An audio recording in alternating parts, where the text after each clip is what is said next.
Welcome back to A Little Bit of Cheese, your bite-sized Wisconsin sports podcast. A whole lot to talk about today. We planned on actually recording yesterday, and thank goodness we didn't. Otherwise, Sam would have had to do a podcast 2 days in a row because there's no way you could let this sit for more than 24 hours. A lot of Bucks news coming in today. It was a Jon Horst Tuesday, and Sam, you're going to be able to explain this more in depth. Everybody wants your opinions, your thoughts on this. I'm just going to give the mic to you right away and let you just go at it. You know, we woke up this morning to Bobby Vanilla Day. Yes, happy Bobby Vanilla Day to everybody who celebrates. I'd like that to be renamed to Jon Horst Day because Jon Horst is absolutely cooking. The Bucks didn't have cap space. They had a MLE and they had some players to move around. Miles Turner was always like a oh, wish we could, but not really possible type of player. So we waive Dame. We stretch his contract out over 5 years. We're going to be paying $22 million of just dead money for 5 years now so that we can open up enough space to sign Miles Turner. Gary Harris comes aboard. Kevin Porter Jr. is re-signed. It has just been one heck of a day for the Bucks. It is heartbreaking that the Dame run ends this way. Dame and Giannis were the highest scoring duo in 2024. Dame and Giannis were the highest scoring duo in the NBA in 2025. And I believe that we got about 72 minutes of them playing together playoff basketball. Yeah. It is just a gut-wrenching way for that to go. When we all got the notification that Dame was coming to the Bucks, I think that was, one of the biggest news in Wisconsin sports history. And it just didn't come to fruition. And, maybe the Dame Giannis run ended today. Maybe the Dame Giannis run ended when that calf popped, and that's kind of how I'm compartmentalizing this. Like the Dame Giannis era was done, and Jon Horst got in his freaking bag. Signing Gary Trent Jr. to a minimum is unbelievable. Yeah, this guy was supposed to be, upward $12 million a year. We thought we were lucky to get him last year on a minimum. Now we get him for 2 more minimum years. We had Taurean Prince, who led the league in catch and shoot percentage last year at a minimum deal. Kevin Porter Jr. is coming back. Jericho Sims is coming back. And we got Miles Turner, dude. He is the younger, faster, more transition-oriented, better shooting, better defending Brook Lopez. It is a stronghold on the Bucks. It is going to take weight off Giannis banging down low. It's a win now move, and in a weak East, dude, the Bucks are right there. There's a couple holes still to fill. We're a little wing heavy right now. I think Horst is still cooking. We are looking to probably trade Kuzma at this point since Bobby re-signed on an incredibly team-friendly deal, which we'll talk about in a little bit when we get into the Brewers stuff. We'll talk about Bobby Portis a little bit. Okay. But Bobby comes back. Don't know where that's going, but... team-friendly deals on vet mins, and Jon Horst, dude, have yourself a day. Yeah, it was a day. So we'll just, to summarize everything, Dame is out. They waived. He didn't waive back. I mean, maybe he wanted to waive back, but waived and stretched the contract. $22.5 million for you to not play on this roster for the next 5 years. Miles Turner, 4 years, $107 million. Miles Turner better be a productive player. I will say that. And I do think that he will be. I really do. He's so good. He is very, very, very good. And I remember when we were talking about that Indy series, and when Indy was playing right, it was Miles Turner really in the middle, being that cog, hitting threes on the outside, like very, very consistently. It got to a point where I knew when the ball was in his hands, they just weren't going to be able to stop him. And he's not really seen as one of those players in the NBA, but you saw even during that playoff stretch how effective he is as a cog in a system if the system is right. And we still have to bring up the fact that Doc Rivers is still the coach of this team. However we feel about it, that's what it is. But I will say the roster for the 2025-2026 season for the Milwaukee Bucks got better today. Pat Connaughton was traded to Charlotte, and coming back is Vasi Micic. We bought him out. He is Bought him not going to out. play for the Bucks. That was strictly a contract move. So we pretty much Oh, okay. incentivized Charlotte with 2 second-round picks to just take Pat Connaughton so that they can take that contract, and we bring in this European kid who we buy out. So we just wipe our hands of all that Okay. Pat Connaughton money. And that's why we have you here. And you and I were talking about the Pat Connaughton money just a couple of weeks ago. So Yep. I feel good about that move. That is not a dead spot on the roster. I don't care if he can score 42 points against a bunch of JV seventh graders, but Pat Connaughton no longer on this roster. And where it comes this Dame Lillard, this stretch is going to be so weird for us to tell our kids about. I think about that. We're going to say we saw two of the greatest players of our generations on the same roster. What happened, Dad? Absolutely nothing. Actually, no playoff success. How many playoff wins? Two this year? Did they get a win last year? I mean, it doesn't even count Hardly for had both of them. hardly had a chance to play together. Right. Exactly. It just we didn't really get to see it come together. I will say that even when we did see them play together in the regular season, there was never a point I felt that they were on a roll and that them together was just something that clicked. That there was never that point over that 2 year stretch, and both of them dealt with injuries at different times. When they were both healthy and on the floor, I just didn't see it. I didn't see the electricity that we all thought we were gonna get. I didn't see that best pick and roll duo of all time is what we were Mhm. being told right away. And what we wanted to believe. Like it could have been. This is one of the biggest what could have beens. And it ends in a playoff run where they ran into Indy, got unlucky, and Dame Lillard's career is up in jeopardy right now. Someone's going to give him a chance, and he's going to come out of this a rich, rich, rich man because on top of this money that he's getting from Milwaukee, he's going to get more than this. And so good for him on that front. And where you see it logically on a Bucks perspective, he's a 34-year-old point guard.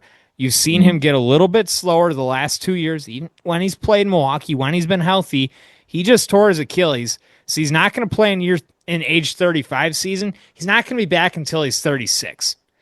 Those are 2 years you see a huge decline. And I know I mentioned it before on how I felt about this team, especially with the fact, and you said he's still Damian Lillard. I said Damian Lillard might not be Damian Lillard after the fact. So I understand this move. In hindsight, this is going to, I mean, $22 million is a lot of money to go to absolutely nothing. And I think that move is kind of what set off the domino effect where Pat Connaughton's money also needed to be cleared from this team. So Yep. it's kind of a give and a take. But in the end, you bring in a guy to stand next to Giannis Antetokounmpo, and it's not going to be the same point guard and Giannis. This is going to be two big guys in the middle. Both are going to be effective defensively. Both are going to. Miles Turner can rebound. Brook Lopez could not rebound. I know he helped the rebound unit as a whole, but now Miles Turner can do it himself, even when Giannis Antetokounmpo is not on the floor. The team got better today. The cap situation is going to be really, really tight and really weird for the next couple of years. But you bring in a guy who I think is an all-star caliber player, and you are maximizing the opportunity to go win a championship in Giannis Antetokounmpo's prime. That's how I think of this. You're 100% right about the Dame. He's just not going to be the same Dame, Yeah. after this. He's always been an undersized, not a great defensive guard player. The Bucks were a little bit older. Bucks are not an old team anymore by any means. Like we are with this starting five, KPJ, AJ Green, Giannis. I don't know who's starting at the three. Probably Gary Trent Jr. Yeah. and then Miles That's what I've Turner. seen. There's not much. Everybody's under 31. there. The Bucks got younger, they got faster, and if we can watch Chris Middleton get traded and this Bucks train keeps rolling, we can stomach what happens with Dame. And the Chris Haynes came out and said Giannis wasn't happy with this. I think that's a crockload of malarkey. Giannis is just fine. Not He's happy that staying in his Milwaukee. teammates just still not going to play for him next year. Like, Yeah, it wasn't changing anything for next year. Giannis gets it. And hey, him and Bobby are the last two standing from the championship run. So I hope Brooks' number goes in the rafters. Brook did leave. He's going to the Clippers, I think 2 years for 18 million.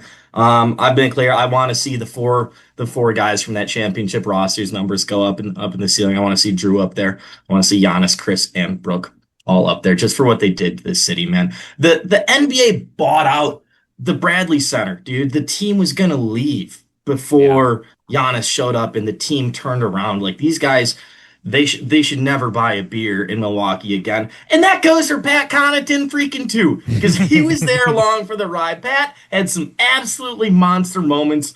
Maybe we win it if it wasn't Pat, but it doesn't change what Pat did for us. And hey, Horst is still cooking. There's another move coming. Kuz is going to get shipped. We still got money to play with. A big important thing for us, why we traded away Chris Middleton and included AJ Johnson in that deal, was to get under the first apron. And a big perk, maybe the biggest perk of being under that apron, is being able to aggregate salaries. So you can combine players to reach a certain number of a salary and then bring someone else in with a higher number. We haven't done that yet in this process of free agency. So maybe we just went through phase one of Horst's plan here. And then phase two might be coming where we do get to aggregate salaries where we put Kuz combined with somebody together. Maybe Andre Jackson Jr. and that 2031 and go get an Andrew Wiggins or somebody exciting like that. I think Horst is still cooking. There's a big swing coming tomorrow. Tomorrow already. That's what you Tomorrow. think. Tomorrow. So what do you explain this in layman's terms? You're saying that you can aggregate salaries together. You're also saying that you trade away Kuzma. So are you like how does that work? Those things two work hand in hand. So if Kuzma's at 20 million and Ajax is at 4 million, you can have $24 million to spend and bring in someone with that salary. If a team needs that money to come in, say they need that salary to match, then you can bring someone else in for a higher number. And that's where signing trades can happen too. Maybe it's Jonathan Kuminga with the Warriors. Maybe they sign him to 4 years, $25 million. Now the Bucks can combine a couple guys to go get him. So Okay. we're a little bit limited. I'm not sure how fast you can trade guys once they sign, but I know that there's pieces available. Horst is in his bag. He's pulling out moves that we didn't know were possible. There's a couple more exceptions as far as cap holds and stuff. There's a room exception, which I'm not 100% sure. There's a biannual exception. You can split your mid-level exception up among multiple players. So if we use part of the MLE on Gary Harris, we can use the rest of that MLE on a different player. So say Kuminga is going to go make, a vet min somewhere, or player X is going to go make a vet min somewhere, we can offer $2 million more than the vet min because we still have that mid-level exception. So we set ourselves up with this Chris Middleton trade to go be active and pull some strings and get some guys at just above the vet min, using some of that mid-level, aggregating salaries, waiving top 75 NBA players. It's electric, man. And the Bucks got younger and they got better. And haven't even talked about the draft. We took another flyer on some kid in the draft, which we've been doing for like 4 years now. And we're gonna start from this here kind of quick. But what the Bucks have been doing over the past 4 years on these like second round flyer kids, whether it was AJ Green who went undrafted, Tyler Smith last year was like this second round player. This year with this Bobuyan or something like, yeah, I should have his name. But they're almost creating a pipeline of guys that are going to be good 3 years from now. And we started this process 4 years ago. So yeah, we're not hitting on our first round picks that are going to come in and play right away. But last year we saw the emergence of AJ Green and Andre Jackson Jr.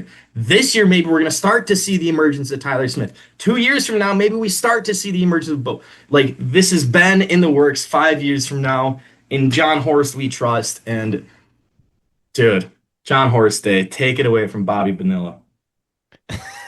I this I can't say that I was expecting this. I knew that things were going to happen. I didn't think that they were all going to happen in a span of 12 hours. And I did not expect for Dame Lillard to be waived. I actually, in hindsight, like sitting with it, I agree with it. It stinks, but you're eating this decision, and not even that it was a bad decision when they went out and made it, because when they went out and got Damian Lillard, it felt like everything was right. But where we are now, and with the situation that arose, it's not. But you don't have hindsight when you make those decisions. So I can't fault Jon Horst for going out. At every point, I can't blame Jon Horst for not going out and trying to make this team as good as he possibly can. He's as active as I can think a general manager, at least when you talk about Wisconsin sports.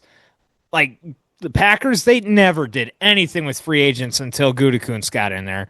The Brewers, like the biggest signing that they've had in the last 6 years is Rhys Hoskins, who has been a average to below average first baseman.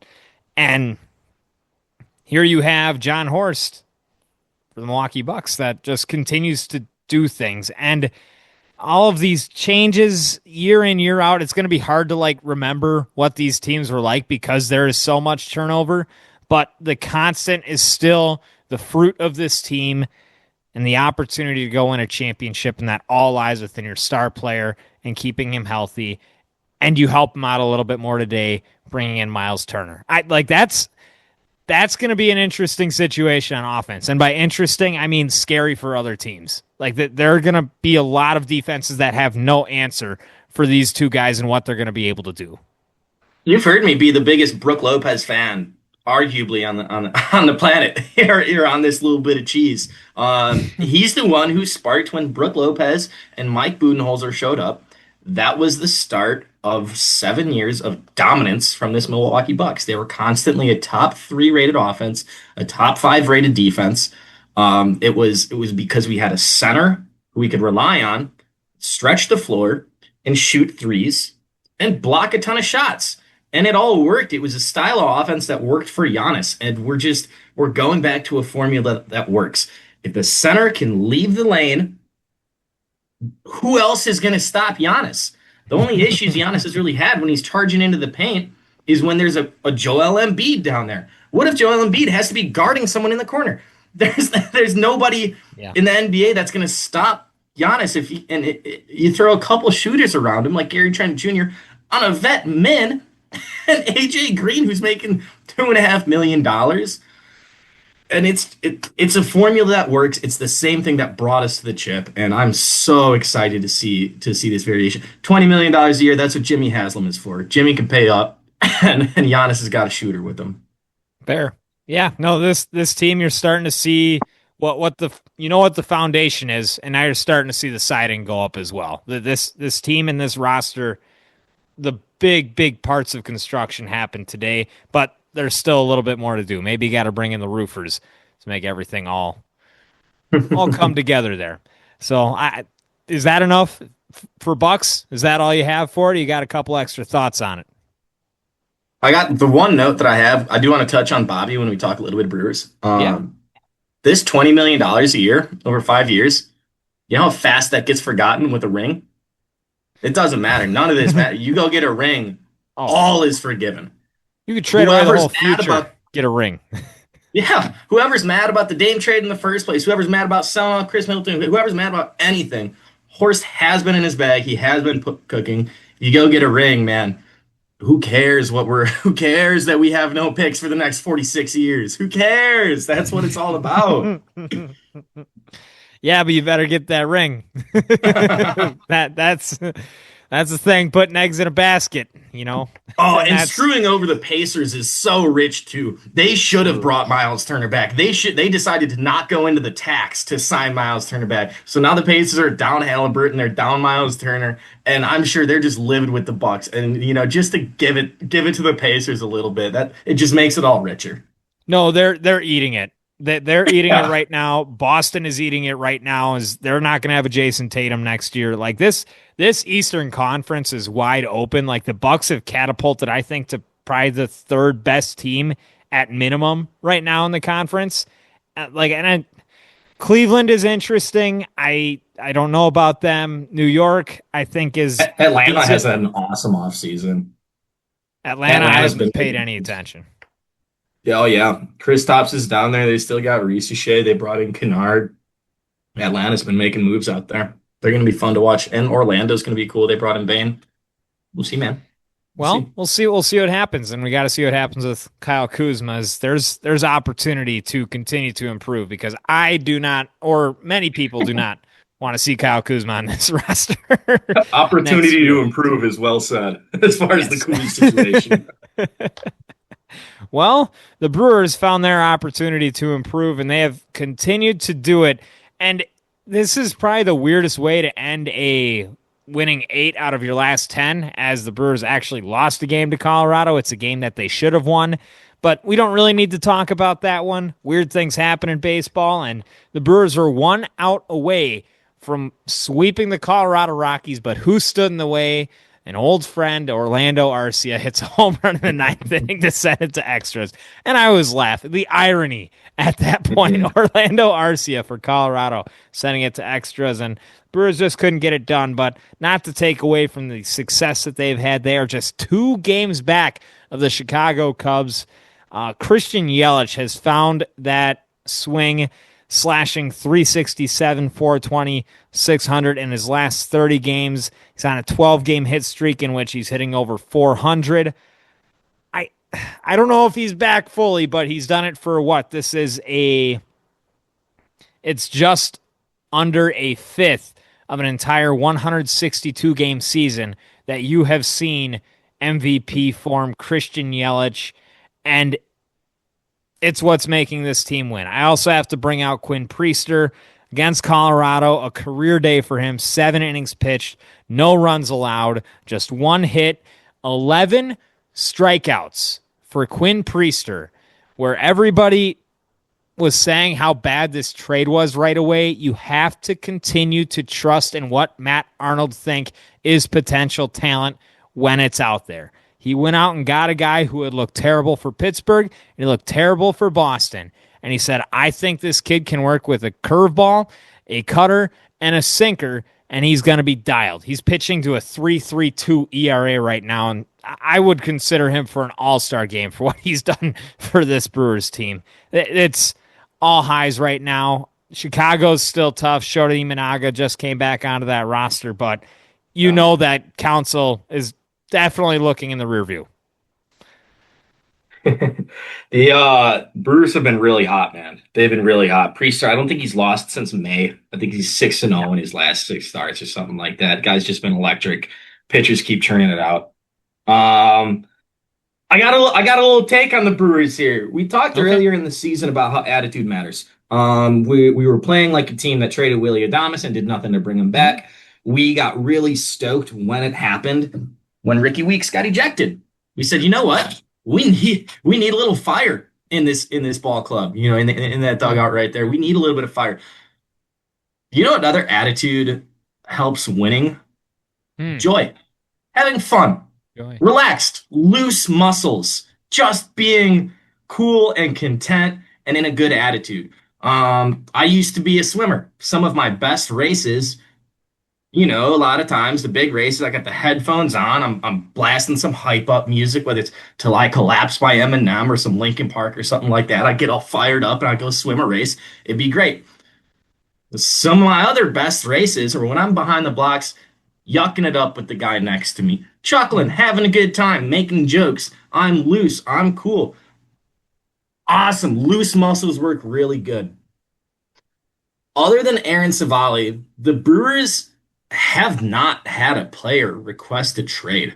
There has not been many guys. I texted you about this. I texted some Mhm. other guys about this. I texted my dad and some old heads. Like, do the Brewers really have guys that are just frustrated with the club? Like, Kane was a little frustrated on his way out. People like playing in Milwaukee. And I was writing this down on Sunday night. Maybe it's the beer. Maybe it's some guys in the front office. Players don't have to deal with Wisconsin in the winter, but Wisconsin summers are beautiful. There's not usually a big attitude playing here that's making $100 million and stealing the headlines. Even when we've had MVPs like Braun and Yelly, these are team first, humble dudes. Yeah. Expectations are never to win the World Series. You go win the pennant. It's an awesome season for a competitive division. Cubs Brewers rivalry always gives you some dates to circle on the calendar. Bernie is fucking cool. The jerseys are cool. The logo is cool. It's a hitter's park. You got a roof that can close. It's just an atmosphere that guys can just play a little ball and have a good time. And we saw this. You brought up Quinn Priester. You know what else he did on his career day?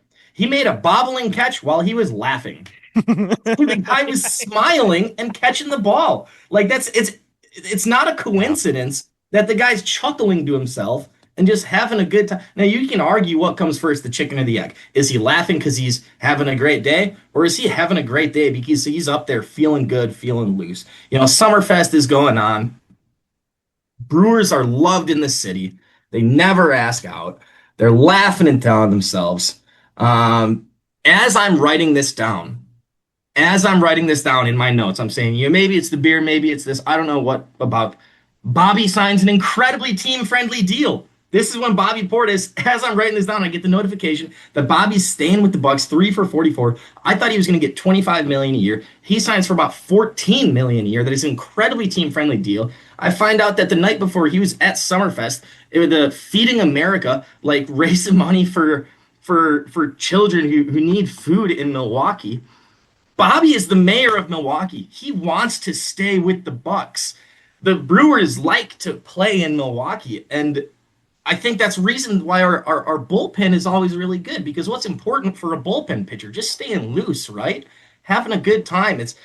I think there's something to it. And then USA Today the next day comes out with an Yeah. article doubling down on all of these notes. And I had this down before that article comes out, and it's talking about this the home run derby that we're about to have, and it's quoting all these guys. And I got one from Eric Thames. He goes, "That place, the vibe there is second to none. I love the restaurants, the bars, the energy is unmatched. People just want to have fun and watch a good game.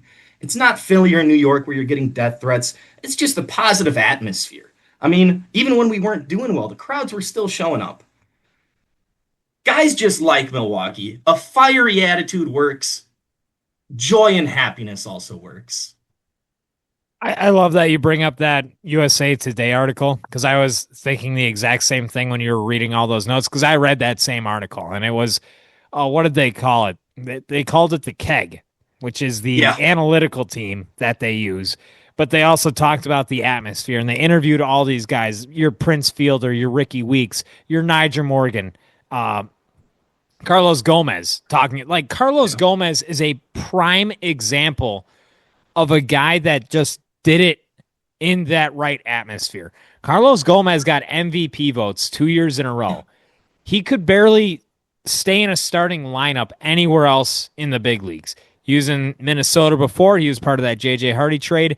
Came over to Milwaukee, had a couple of slow years, but then got his opportunity and was one of the better players in all of baseball. Then, of course, Milwaukee ships him off to Houston and you really don't hear from him for the rest of his career. Jesus Aguilar was an all-star as a Milwaukee Brewer. I can go through and just name player after player. Travis Shaw hit over 30 home runs in a year. Travis Shaw was a triple A player that was darn near an all-star with the Milwaukee Brewers.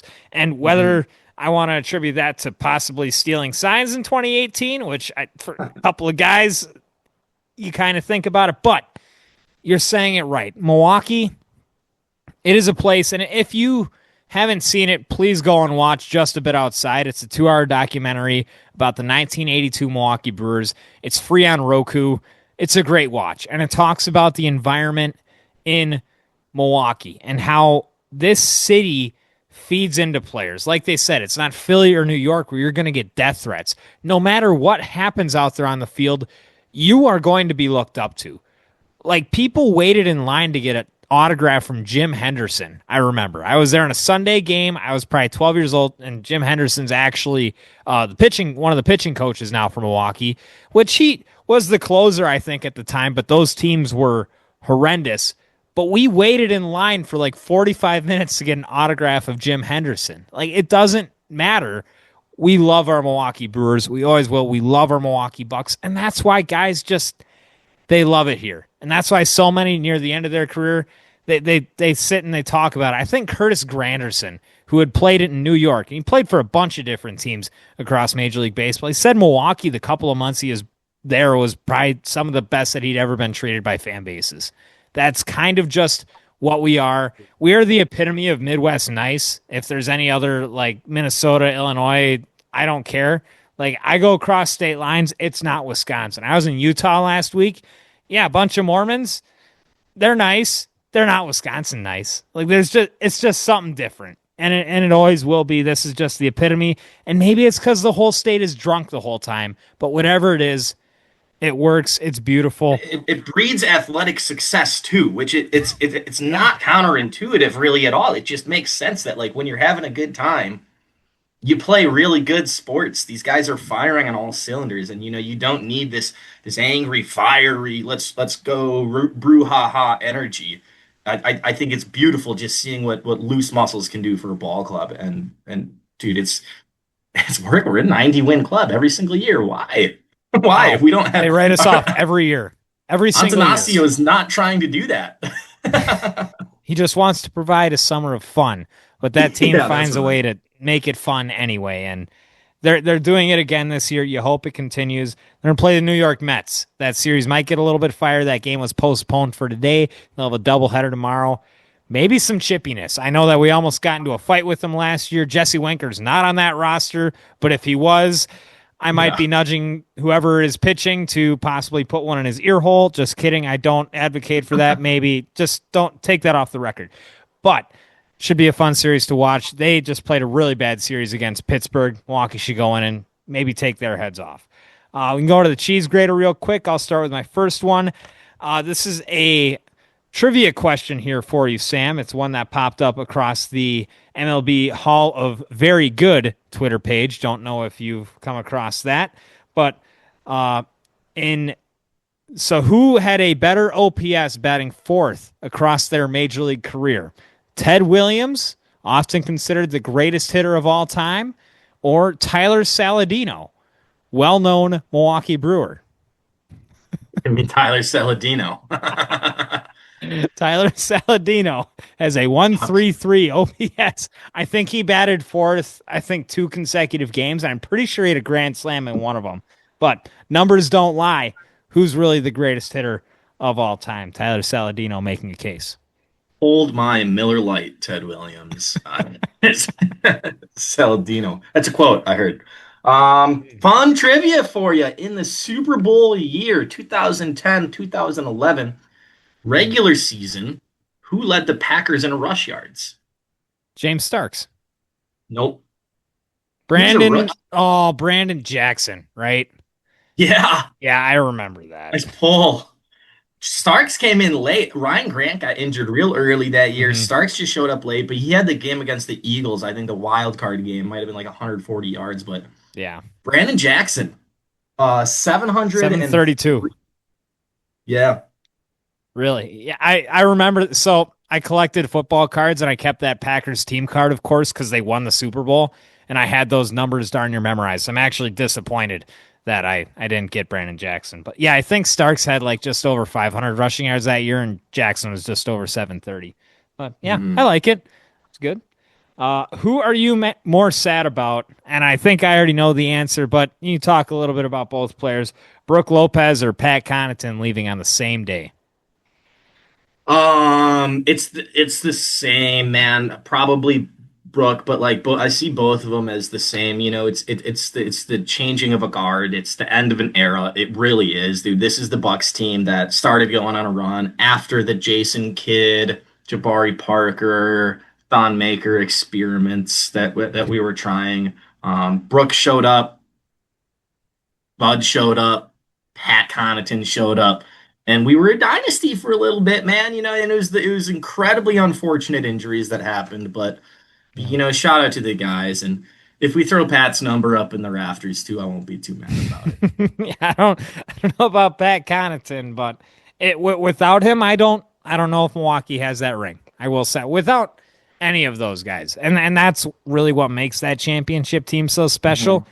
It was that many players deep that all contributed and brought home that ring for Milwaukee. Like Connaughton had one of the biggest shots of the whole series, if we remember. I saw that pop up across Twitter. And Brook Game Lopez, yeah, Game 5 of the NBA Finals. He made himself so much money with that one shot, but now on his way out of Milwaukee, one of those players you'll always remember.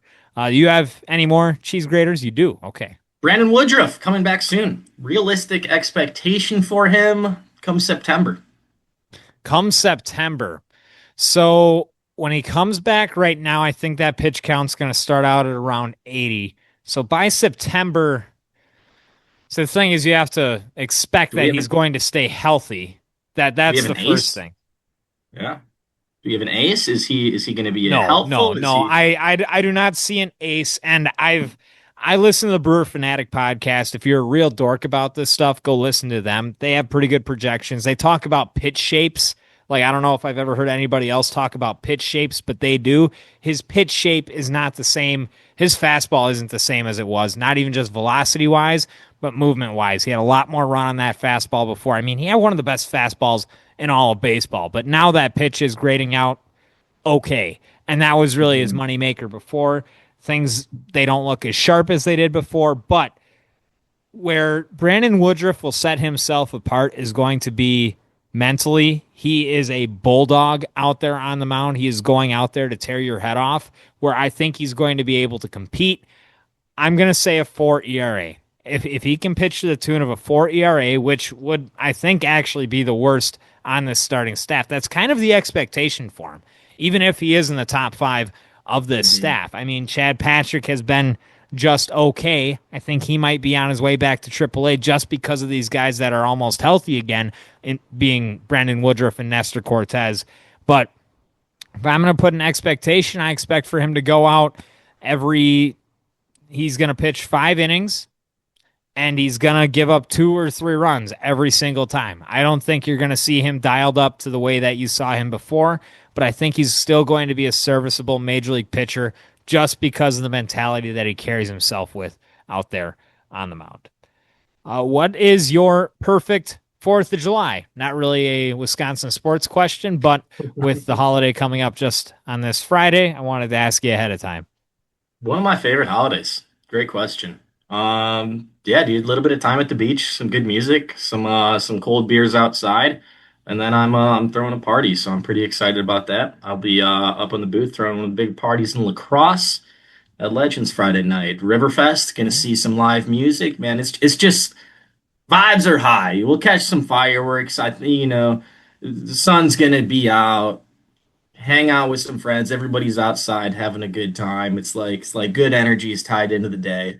Got a lot of really good memories at the 4th of July. Capping it off with some fireworks and some good peoples and a late night throwing a party. So really looking forward to it. What about you?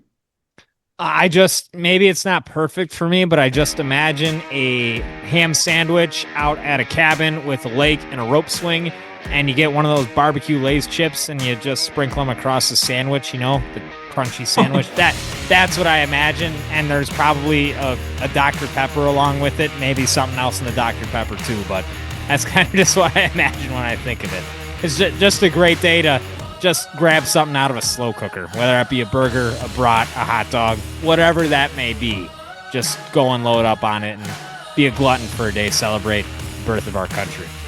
Check out Joey Chestnut making his return, Ultimate Athlete. He's coming back this year. The greatest of all time. We'll end the show on that. I'm Cody Depius. That is Sam Douglas. Thanks again. We'll be back for next time on A Little Bit of Cheese, your bite-sized Wisconsin sports podcast.